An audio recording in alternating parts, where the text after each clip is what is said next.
क्या आप मुझे यहाँ तक छोड़ देंगे? आप इतनी रात को यहाँ शमशान में क्या कर रही हैं? वो मैं यहाँ पर किसी का इंतजार कर रही थी। मतलब?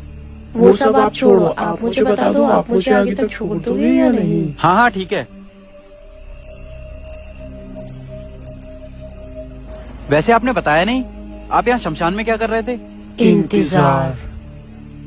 मगर किसका? मेरे पति का। अपने पति का? आपके पति मर गए हैं क्या? नहीं, मरी तो मैं हूँ। तुम मर गई हो? मजाक करने को मैं ही मिला था क्या, और कोई नहीं मिला? अच्छा तुम भूत हो ना? हाँ। अच्छा तो एक काम करो, गायब होके दिखाओ।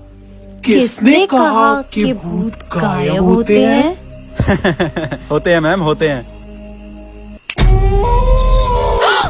मंगल